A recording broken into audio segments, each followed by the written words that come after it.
Okay, we'll get started with the first homework review of this semester. So these homework review videos are going to be posted every week on Monday, ideally Monday morning, and they're going to go over some of the homework questions from the previous assignment that was just due the night before. And the way that I select these homework problems is typically ones that had the lowest success rate, so I can go into Blackboard and figure that out. And also, you're also all welcome to send me suggestions anytime that you want me to go over in this review. So I'll typically cover somewhere on the order of 7 to 10 questions, no more than that. I try to keep this to 30 minutes or so. And again, there's some times when there's problems that are kind of repetitive, that are very similar to each other, that a lot of people had trouble with. So I try not to cover too many things that are redundant, just keep a good variety in there as well. If you have any additional questions on specific problems that you had that I don't cover here, please get in touch with me and I'd be happy to go over those with you one-on-one. All right, so the results for this week, we had a pretty good average. The average score for all of you guys was 11.4 out of 12, so a very good number. So it seems like most of you are getting this early material pretty well. The one thing that I'm a little bit disappointed in, if I'm not going to lie, if we look at the number of attempts, there's, again, 120 of you in the class, so ideally we should see 480 attempts every week. That would mean every one of you is doing all 4 maximum attempts, but there are only 352 attempts, which is about a little bit less than 3 per student. So as we talked about in day 1, doing all 4 homework attempts is sort of the minimum first level of effort you need to do well in this course, and there's a fair number of you that have not even done that on the first assignment. So I want to see improvement there. You might have thought that, this material is pretty basic, I don't need to practice it, but again, the more you practice it, the better off you'll be, and things are going to quickly get more complex, as you've probably already figured out from sitting in class. So we can work on how many attempts we're doing, but the performance on those, the grades that we got was pretty good overall, so I hope that means you're all understanding everything. Okay, so let's get right into it then, and talk about the first problem. So this one has a sort of a long intro. So it says, Dalton observed that for two different compounds that contain the same elements, the ratio of the masses of the elements systematically vary. If the mass of one element is held constant and the ratio of the mass of another element in the 2 compounds is calculated, the value will be a ratio of small whole numbers. This is often called the law of multiple proportions. So this introduction really just tells us what the law of multiple proportions is, which is helpful because then you don't need to remember it. But that was a pretty concise, albeit somewhat confusingly worded description of that. Now, according to the law of multiple proportions, this is what we have to ask. Which of these statements is true according to multiple proportions? So the first is A. If the same 2 elements form 2 different compounds, they do in the same ratio. Now, this is actually one of the keys of multiple proportions. When 2 elements form 2 different compounds, what distinguishes those 2 compounds from each other is going to be the ratio of the elements. The ratio of the elements have to be different. If they're not different, then they're not different compounds. So in order for this to be true, this same here would actually have to say that they do so in different ratios. So remember, those ratios of the elements by law of multiple proportions, those are not, I gotta figure out how to erase here. Those ratios are related to each other by small whole numbers or simple fractions, but they're not identical. If they're identical, those ratios would always be 1, and you wouldn't be able to distinguish the 2 compounds by their mass ratios. So in order for 2 elements to form 2 different compounds, the ratios of the 2 elements must be different as well. The classic example that I gave in class was carbon dioxide, carbon monoxide, both carbon and oxygen, but different ratios. So that one's not correct. We're looking for the statement that's true here. In choice B, it is not possible for the same 2 elements to form more than one compound. Well, the whole story given above directly states that that's what's observed, so that one can't be true either. C, the ratio of the masses of the elements in a compound is always the same. Now, this is a true statement, or at least this would be a broadly considered true statement, but this one is called the law of definite composition. So choice C is not incorrect, but it's not referring to the law of multiple proportions. It's referring to a different mass law of definite composition. So in problems like this, you have to make sure that the statements are not only correct, but that they're correlating with the mass law that the question is asking about. So here again, this is the law of multiple proportions that we're dealing with in this question. Choice C is definite composition. And then similarly, if we go to choice D, the total mass after a chemical change is the same as before the change, That's a correct statement as well, but that's going to be the law of the conservation of mass. Again, one of the other two mass laws. So both choices C and D are correct statements, but they refer to different mass laws. So that leaves the only possible answer for this one, which is E, none of the above. Now I see this in questions a lot that have none of the above as the correct answer choice, that we tend to have pretty low success rates on these. I think this question was one of the lowest, maybe 50% or so if you got it right, so it's not terrible, but I think there's sort of a psychological barrier to choosing none of the above. Many people assume, oh, that can't be the answer, I must be missing something. So a lot of people chose choice A because they thought it sounded the most reasonable for multiple proportions, which it's close. It refers to two different compounds, so you're on the right track for multiple proportions, but again, the word same would have to be different for that to be true. So anyway, don't be afraid to choose none of the above. You have to know the concepts really well and be confident to choose that answer if it is in fact the correct answer, which it will be sometimes. Okay, the next question, that's more of a conceptual problem, deals with the Rutherford gold foil experiment. So Rutherford bombarded gold foil with alpha particles. This says letter A, it should be an alpha, which is the Greek letter, but nonetheless, those are alpha particles. Remember that alpha particles are pretty heavy, at least on the size of an atom. They're heavy and they have a 2+ charge. That's the key thing about alpha particles. And he found that a small percentage of the particles were deflected. So this was his famous gold foil experiment. He took a thin piece of gold foil. He had alpha particles, which again are heavy and positively charged. And he bombarded them at this foil, and again, most of them went through, but some of them deflected at different angles. Even some of them came straight back. All right, so that was kind of the key essence of the gold foil experiment. He found that a small percentage were deflected, and so then he proposed an atomic model from this. And we want to know which of the following was not accounted for by the model he proposed for the structure of atoms. So A, the small size of the nucleus. So this is one of the keys of the Rutherford model. We now have the idea that we have a very tiny nucleus in the center and a diffuse electron cloud around the nucleus. So the Rutherford gold foil experiment was the key experiment that was done to discover the nucleus, to propose that the nucleus is small and dense and right at the center of the atom. So this one, we're looking for, again, the statement that was not accounted for. So this one is true, so we're not going to pick that as our answer. B, the charge of the nucleus. So remember that the alpha particles are positively charged, and they're all being deflected by the nucleus. In order for that to happen, they're being repelled, meaning that the charge of the nucleus must be the same as the charge on the alpha particles, meaning that it's positively charged nucleus. So that one is accounted for. C is the total mass of the atom. Now, if you remember how we determined the total mass of the atom, which at this point we just call the mass number, remember the mass of the element is given primarily by the number of protons plus the number of neutrons. Now, a key limitation of Rutherford's model is it did not account for the neutrons in the nucleus. He knew that there were protons in the nucleus, so choice D is correct also. And because there's protons in the nucleus that are positively charged, the electrons, which we knew existed, must be outside the nucleus. So that's true also. But Rutherford's model did not account for neutrons. Neutrons were discovered much later. Because again, you don't need to have neutrons in the nucleus to observe this. As long as you have positive charge, as long as you have significant mass in the nucleus, you'll observe these alpha particles being deflected like they were. So neutrons are not accounted for by Rutherford's model. He didn't know that they existed. His experiment didn't suggest them at all. And it wasn't until later on with some additional, more advanced experiments, which we didn't cover in detail in class, that the neutron was discovered, and that led to the idea that the mass of the atom must be the protons and the neutrons. So this one will be the correct answer because Rutherford's model said that the mass was in the nucleus but didn't account for neutrons, so it couldn't have accounted for the total mass. All right, so those conceptual questions, you have to sort of work through each answer choice and just really understand the concept and be able to relate it to the statements in the question. So it's challenging to prepare yourself for these conceptual questions, but the more you see it and the more you talk it through with yourself, the more comfortable you'll get answering questions on these different topics. All right, the rest of the questions that I'll go through, or at least most of the rest of them, I think, deal with counting subatomic particles.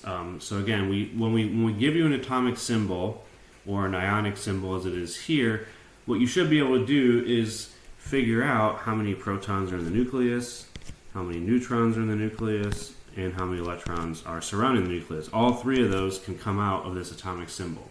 So this question asks, what is the sum of the number of neutrons and electrons in 208 lead 2+. All right, so the first thing we need to do is, if we're going to figure out the number of neutrons and electrons, we always need the number of protons first, because the number of neutrons comes from the mass number. So this number here, A, which is the mass number, is the number of protons plus the number of neutrons.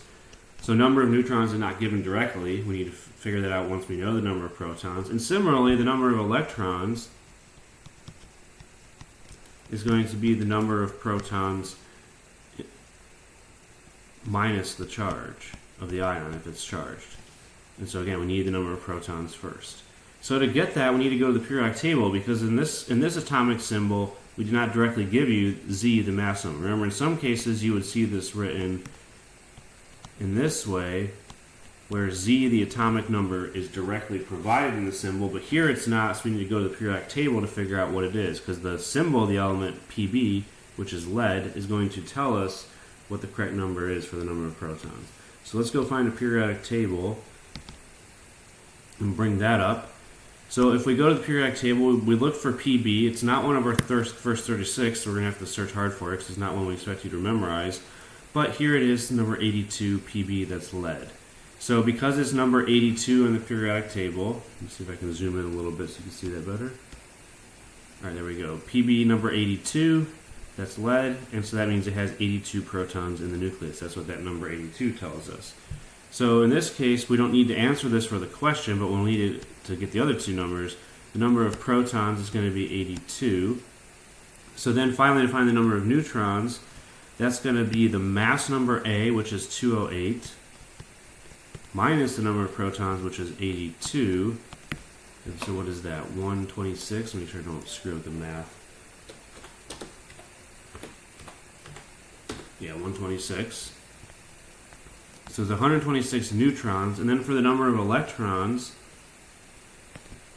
the number of protons is 82.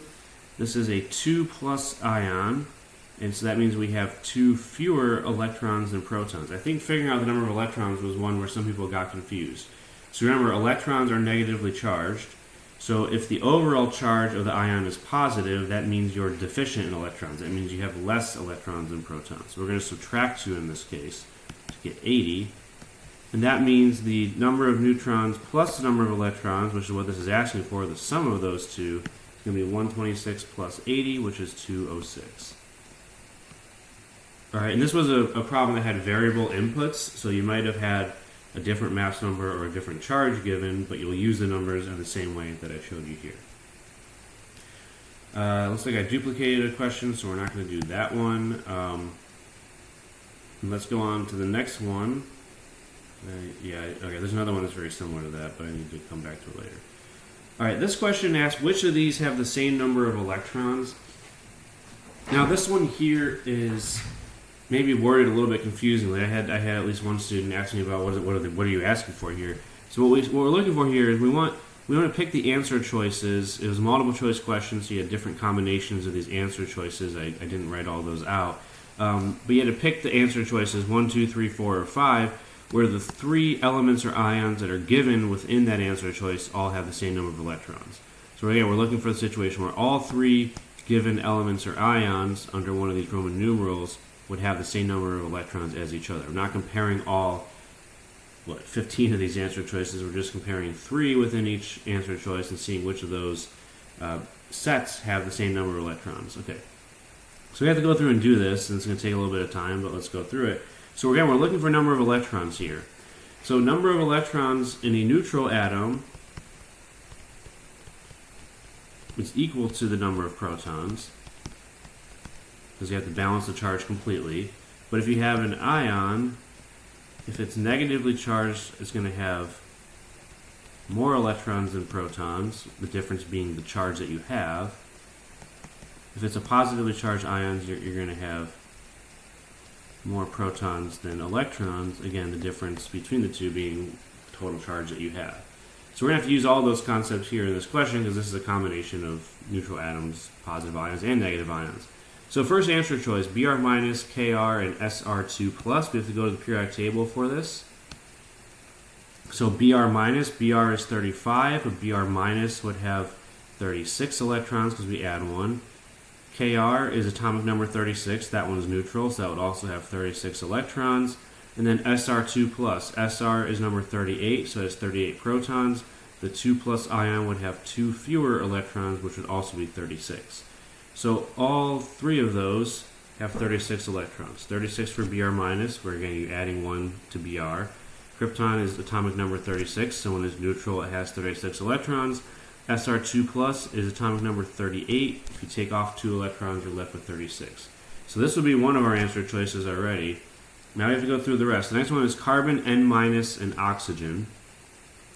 So those are all close to each other on the periodic table. So carbon as a neutral atom has 6 electrons. Oxygen has 8. So those two are different from each other. N minus also has 8, because N has 7, you add 1, that's 8. But they're not all three the same. Okay? And this one you didn't even have to really calculate that closely because carbon and oxygen are two different elements, and if they both have no charge, they both must have different number of electrons to be different elements. And so these two, N minus and oxygen, have the same number of electrons, both 8. But because carbon and oxygen are different elements, they have to have different numbers of electrons. Here we have Mg2 plus, calcium 2 plus, and strontium 2 plus. These are all in the same column of the periodic table, Mg, calcium, and strontium, MgC8Sr. So we'll learn later on that that has some special significance about their chemical properties, but it does not mean the number of electrons are the same. So if we look at Mg2 plus, Mg is 12, take off 2 electrons, that's 10. Calcium is number 20, take off 2 electrons, that's 18, so that's 10, 18, and then 38 minus 2, as we saw before, is 36. So those are all different from each other. So it's 10 electrons for Mg2 plus, 18 for calcium 2 plus, 36 for strontium 2 plus, all those are different. Here we don't even have to go to the periodic table. We have O2 minus, O, and O2 plus. Same element, different charges, they have to have different numbers of electrons. Because remember, when we make ions, negatively or positively charged ions, all we're doing is adding and removing electrons. We're not changing anything else. And so when you have ions with the same element, they must have different numbers of electrons. Otherwise, they would not all have different charges. So this one, if you want to put the numbers in, oxygen is 8. That means O2 minus is 10 and O2 plus is 6. So those are all different. But you don't have to really count those out in this case because it's the same element 3 times. Different charges means different numbers of electrons. And then finally, the last one here, Ag plus, cadmium 2 plus, and palladium, Pd. If we go to the periodic table, those ones are kind of close together too. So Ag plus, Ag is 46. Sorry, Ag is 47, and take 1 off for the plus charge, that's 46. Cadmium Cd is 48. Take 2 off because we're talking about cadmium 2 plus in that problem, that's also 46.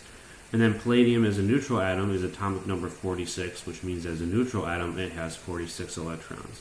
So these ones are all 46. So again, so we're plus. Atomic number 47, take off 1 electron, that's 46. Cadmium 2 plus, atomic number 48, take off 2 electrons for the 2 plus charge, also 46. Palladium, no charge. Palladium by itself is atomic number 46. So all three of those are the same. So choices 1 and 5 would be the correct answers in this. So one of the multiple choice answers had 1 and 5 given, you would select that one. 2, 3, and 4, the different choices within those have different numbers of electrons. All right, so now we have 2 problems here that we're going to close with, so these will be the last 2, that deal with identifying the element from the given number of electrons in the charge. So here we're kind of working backwards, okay? So we're not giving you what the element is, we're giving you the number of electrons, and you have to identify the element. Now remember that the way that we identify an element, if we're unknown what it is, at least at this point in the course, we're going to identify it based on the atomic number, because that's going to be unique for every element, which is going to be the number of protons in the nucleus. So if we're going to identify an unknown element at this point in the course, the only way we can do that is figuring out how many protons it has. Once we know how many protons it has, we go to the periodic table, find that atomic number, and that's going to be the element. All right, so here we have Q2+. So I'm not the only one that uses the symbol Q for unknown elements. Whoever wrote this homework question did as well. It wasn't me. So Q2+ has 10 electrons. Now remember, here we had a little bit of confusion, I think, on this assignment about counting electrons versus protons when we have charges involved. So if Q2 plus has 10 electrons, it's positively charged. That means it's going to have more protons than electrons. So the number of protons in this case is going to be 10 plus 2, because we have a 2 plus charge, and we have 2 more protons than electrons. So again, we're working a little bit backwards here. So this should be 12 protons. In order to have a 2 plus charge, 12 protons, 10 electrons. That means you have 2 fewer electrons, which means you have a positive 2 charge. All right, so we know that this has 12 protons, which means that the atomic number is 12. And so if we go to the periodic table, we just have to find which one atomic number 12 is. So on the periodic table, number 12 is right here. That's magnesium Mg. So that would be the correct answer in this case. No, don't open the browser.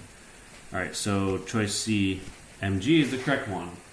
Magnesium 2 plus would have 12 protons and 10 electrons. All right, and I think that's a little bit better way to do it than to try to figure out the number of protons for all 5 of the answer choices.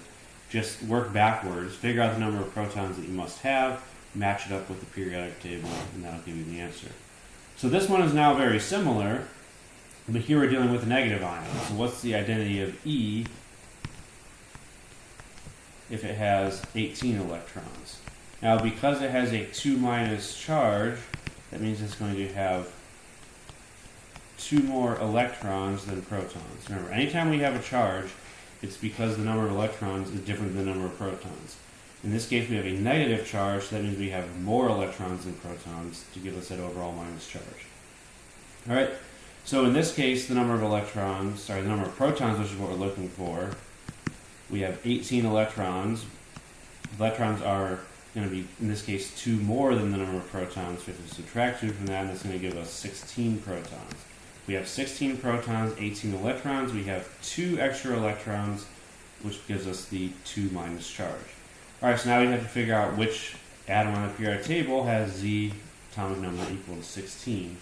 So when we go to the periodic table and find number 16, that's going to be over here, which is S for sulfur, number 16. So the correct answer for this one is going to be sulfur S, and that would be that. Okay, so that takes us to the end of this assignment. So if you have any additional questions, as I said, please get in touch with me. Hopefully that was helpful to go through some of those. That was a fairly short review. They'll get longer as the semester goes on and the questions get more complicated, but this was a pretty short assignment in terms of the size of the question bank, and the number of topics covered was also on the small side, so this one I think was pretty straightforward as reflected by the high averages you had. But again, it's important that you're clear on all of these topics because we're going to get into more complicated stuff right away, and some of these topics will sort of relate to some of the things that we're going to cover in the near future, so you need to make sure that you're solid on them. All right, thanks for tuning in, and I'll see you guys in class.